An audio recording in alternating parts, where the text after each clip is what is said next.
This question is a personal perspective and opinion question that touches on today's cultural and political climate. You are a woman and a person of color who is the Mhm, CEO of an organization that partners with Fortune 200 companies. What mhm. would you like to say about that? Hmm. Well, a couple things. First, I'm a woman. I'm a Black woman, right? And so I think that sometimes we have to be very intentional about owning who we are, and not that you were doing it, Rashab, but I'm proud of that. And so the intersectional issues that come with being a Black woman, and let's just talk about a couple other things. I'm a Black woman. I'm, based on the age, the average age of the rooms I'm in from a leadership perspective, I'm young. I'm 4'10", right?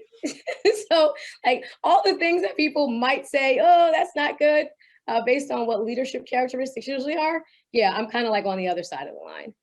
But yet and still, I think that that is something that uniquely qualifies me to have the kinds of conversations that these leaders need to hear. And so that reminds me of a conversation that I had with the CEO of Southern Company. His name is Tom Fanning. And the theme of the 2019 event was unapologetic leadership. And dude is unapologetic, but he is approachable. And there's a difference.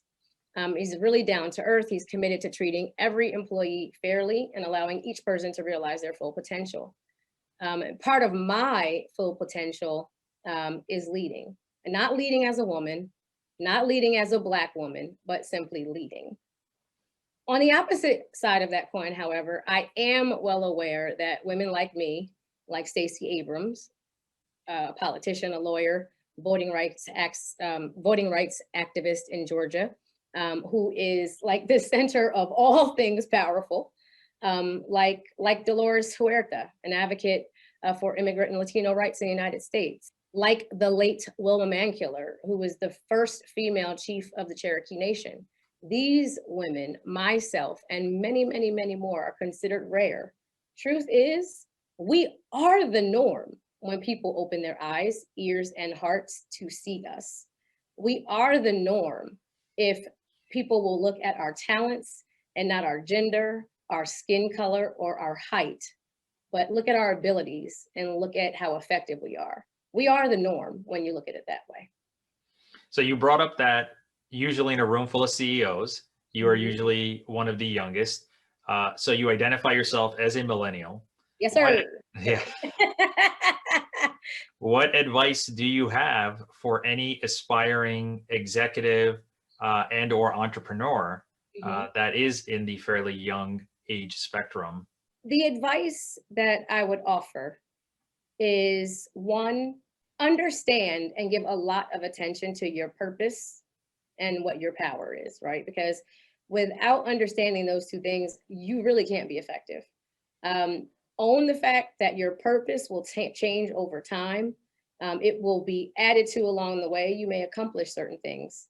I interviewed Arnie Sorensen, the CEO of Marriott International, right before he went out to have surgery because he had pancreatic cancer. He is doing very well now, and one of my favorite leaders, hands down.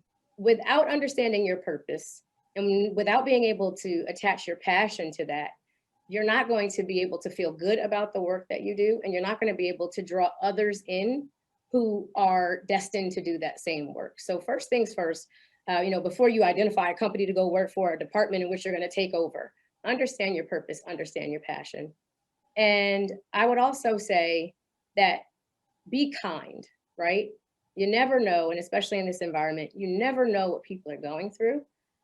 But you can make all the difference in their day in a good way just by being kind, and pulling on that very thing in you that is kind anyway. I think sometimes people are mean because it's like the pack mentality.